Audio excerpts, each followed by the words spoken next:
Untuk penyiaran radio ya, dipidana dengan pidana penjara paling lama 5 tahun atau denda paling banyak 10 miliar rupiah. Untuk penyiaran televisi, setiap orang yang melanggar ketentuan sebagai dimaksud pasal 17. Ini sangat detail ya. Sangat detail di undang-undang ini. Jadi jelas sekali KPI itu harus mengacu kepada undang-undang ini ya. Dan untuk diketahui ya sahabat-sahabat ya, Trans 7 ini memang sudah berkali-kali, tidak hanya kali ini dia melakukan pelecehan terhadap kiai, pelecehan terhadap pesantren, Nahdlatul Ulama, ajaran-ajaran Naswaja. Itu sudah berkali-kali itu terjadi ya. Dan di beberapa kasus yang sudah lalu mereka tetap minta maaf seperti sekarang gitu ya. Minta maaf kemudian selesai, tidak ada proses hukum. Assalamualaikum warahmatullahi wabarakatuh. Alhamdulillah wassalatu wassalamu ala Rasulillah sayyidina wa maulana Muhammad ibn Abdullah wa ala alihi washabbihi wa man tabi'ahu la haula wala quwwata illa billah amma ba'du.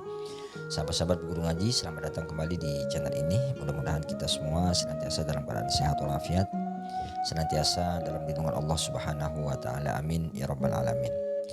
Kita masih membahas terkait dengan Trans 7 ya sahabat-sahabat. Perkembangan terbaru tadi siang, Transkop atau perusahaan yang menaungi Trans 7 itu mendatangi Lirboyo untuk melakukan permintaan maaf secara langsung kepada zuriyah daripada Lirboyo. Dan tentu saja sebuah permintaan maaf ya, seseorang datang minta maaf tentu saja pasti dimaafkan ya. Tetapi kemudian kita tahu beberapa hari sebelumnya, bahkan hari ini juga ada Himasal atau himpunan santri Lirboyo dan sejumlah pihak yang lain seperti GP Ansor bahkan juga PBNU itu sudah melakukan pelaporan juga ya ke pihak kepolisian, baik itu yang di polda-polda yang ada di berbagai daerah maupun di Mabes Polri. Nah kemudian juga KPI itu sudah memberikan sanksi dengan menghentikan sementara program yang menayangkan penghinaan dan pelecehan terhadap kiai dan pondok pesantren kemarin ya. Itu programnya namanya Expose Uncensored ya. Dan sanksi ini tentu saja bagus ya, tapi tentu saja publik itu tidak akan puas dengan hanya dihentikan programnya ya. Nah, pelaporan yang dilakukan oleh sejumlah pihak ini, baik itu dari Himasal, kemudian juga dari pengurus-pengurus PBNU ya, dan juga GP Ansor, saya kira ini akan berdampak yang sangat besar dan serius ya dalam persoalan hukum yang akan dihadapi oleh Trans 7 ya. Karena kalau kita lihat regulasi dari undang-undang penyiaran misalnya, atau regulasi lain yang ada di KPI ya, undang-undang KPI misalnya Undang-Undang 32 tahun 2002 misalnya, jelas sekali apa yang dilakukan oleh Trans 7 ini adalah tindakan yang sangat fatal ya, karena ini kaitannya masalah pidana ya. Misalnya di pasal 36 itu bisa kita baca, isi siaran itu dilarang bersifat fitnah, menghasut, menyesatkan dan atau bohong ya. Kemudian di sini juga ada mempertentangkan suku, agama, ras dan antar golongan. Ini jelas sekali ya.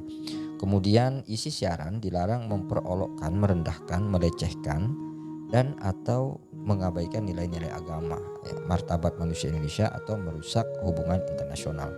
Jelas sekali apa yang dilakukan oleh Trans 7 kemarin itu ya. Dia memperolok-olok ya, merendahkan dan melecehkan serta mengabaikan nilai-nilai agama. Kita tahu bahwa apa yang ditayangkan kemarin itu dengan menayangkan tradisi pondok pesantren yang ada pasor kepada kiai, yang salaman soan kepada kiai sebagai bentuk hormat, itu adalah ajaran agama yang memang sangat agung di dalam agama kita. Itu adalah akhlakul karimah. Bahkan Rasulullah itu diutus ke dunia ini kan salah satunya untuk menyempurnakan akhlak itu ya. Innama bu'istu liutammima makarimal akhlaq ya. Semata-mata diutus diriku ini, kata Nabi itu karena tujuannya adalah menyempurnakan akhlak yang mulia. Jadi itu bagian dari akhlak, ini adalah nilai agama yang sudah diolok, sudah dikerdilkan oleh Trans 7. Dan tentu saja ketika melanggar aturan undang-undang ini, maka sanksinya itu sudah jelas ya. Di situ ada ketentuan pidananya. Di pasal 57 itu dipidana dengan penjara paling lama 5 tahun dan denda paling banyak 1 miliar. Nah, untuk penyiaran radio ya dipidana dengan pidana penjara paling lama 5 tahun atau denda paling banyak 10 miliar rupiah. Untuk penyiaran televisi, setiap orang yang melanggar ketentuan sebagai dimaksud pasal 17. Ini sangat detail ya.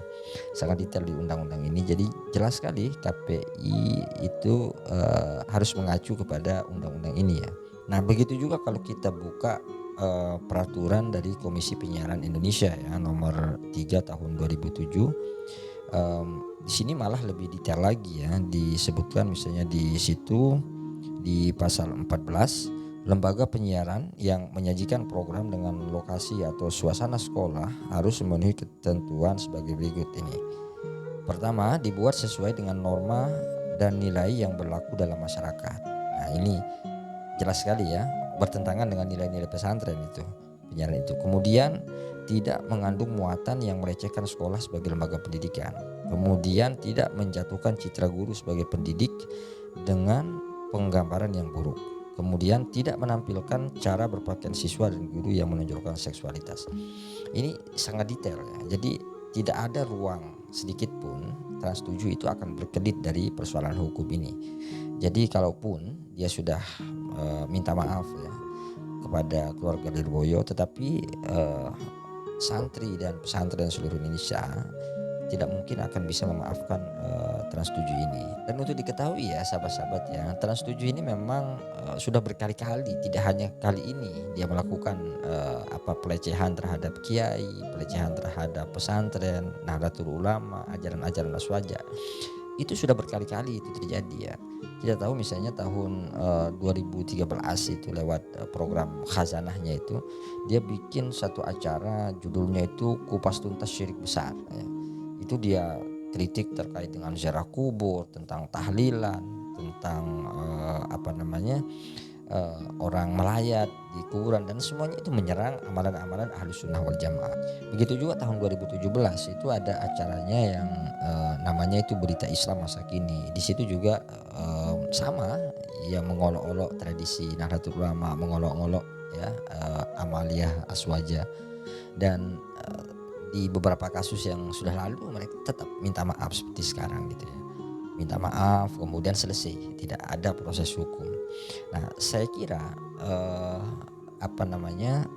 ini tidak bisa dibiarkan lagi gitu ya. Oke lah kita maaf, tapi proses hukum harus tetap jalan ya. Kita besar harapan kita kepada pihak kepolisian untuk segera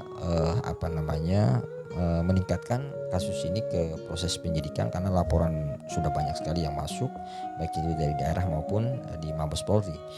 Dan segera ya dihentikan, kalau perlu dicabut izin siarnya supaya kelompok ini tidak semakin berkembang secara luas gitu. Dan televisi-televisi yang lain saya kira ini menjadi peringatan ya, ini menjadi warning buat kalian supaya jangan mengakomodir ya paham-paham yang tidak kompatibel, yang tidak sesuai dengan khazanah budaya keindonesiaan kita, karena itu akan sangat mengancam kepada persatuan dan kesatuan kita berbangsa dan bernegara. Mungkin hanya itu sahabat-sahabat. Terima kasih sudah menonton.